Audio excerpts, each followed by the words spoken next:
പ്രധാനപ്പെട്ട തീരുമാനങ്ങൾ വരുന്നു. കെ ബാബുവിന് ആശ്വാസം എന്ന വിധിയാണ് തിരിച്ചു വരുന്നത്. ബാബുവിന്റെ വിജയം റദ്ദാക്കണമെന്ന എതിർ സ്ഥാനാർത്ഥി എം സ്വരാജിന്റെ ഹർജി ഹൈക്കോടതി തള്ളി എന്ന പ്രധാനപ്പെട്ട ചില വിവരങ്ങൾ കൂടി കോടതിയിൽ നിന്നും പുറത്തു വരുന്നു എന്നതാണ് നമുക്ക് ലഭിക്കുന്ന സൂചനകൾ.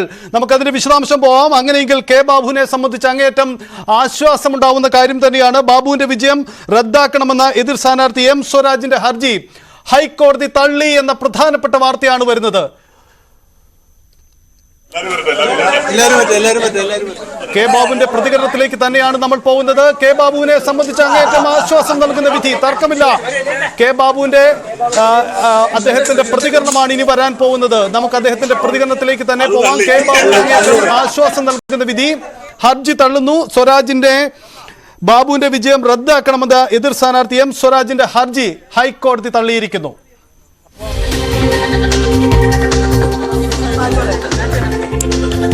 അതിസുപ്രധാനമായ വിധി. എം സ്വരാജിന്റെ തെരഞ്ഞെടുപ്പ് ഹർജി, കെ ബാബുവിന്റെ വിജയം ചോദ്യം ചെയ്തുകൊണ്ടുള്ള ഹർജി കോടതി തള്ളിയിരിക്കുന്നു. അതാണ് വാർത്ത.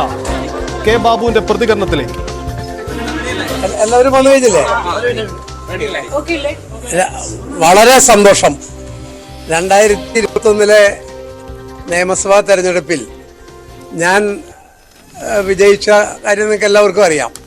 ആ തെരഞ്ഞെടുപ്പ് വിധി അസാധുവാക്കണമെന്നും LDF സ്ഥാനാർത്ഥിയെ വിജയിയാക്കണമെന്ന് പ്രഖ്യാപിക്കണമെന്ന് ആവശ്യപ്പെട്ടുകൊണ്ടാണ് അവർ കേരള ഹൈക്കോടതിയെ സമീപിച്ചത്.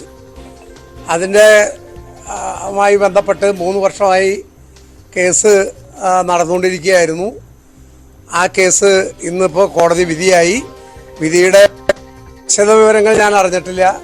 എന്നാലും അവരുടെ കേസ് തള്ളി ആ പ്രശ്നം അവസാനിച്ചിരിക്കുകയാണ്.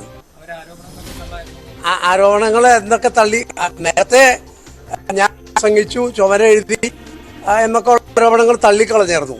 പക്ഷേ ഹൈക്കോടതിയുടെ നിരീക്ഷണത്തിൽ ഹൈക്കോടതി അന്ന് പറഞ്ഞത് ഈ അയ്യപ്പസ്വാമിയുടെ പടം വെച്ച് സ്ലിപ്പടിച്ചത്, അതാണ് മതമുദ്ര ഉപയോഗിച്ചു എന്നുള്ള ആക്ഷേപം.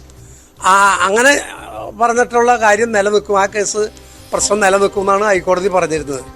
പക്ഷേ ഇതിനകത്തൊരു കാര്യം, യഥാർത്ഥ വസ്തുത എന്താണെന്ന് വെച്ചാൽ ഞങ്ങളിങ്ങനെ ഒരു സ്ലിപ്പടിച്ചിട്ടില്ല. ഇത് കൃത്രിമമാക്കി ഉണ്ടാക്കിയ ഒരു ഏർപ്പാടായിരുന്നു. തലേ ദിവസം അവർ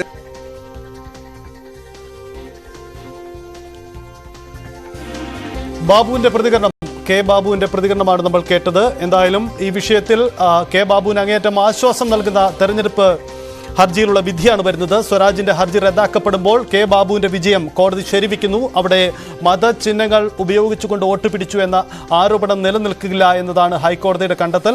ഒപ്പം ഈ കോടതി വിധിയുടെ കൂടുതൽ വിശദാംശം കൂടി നമുക്ക് ലഭ്യമാവേണ്ടതുണ്ട്.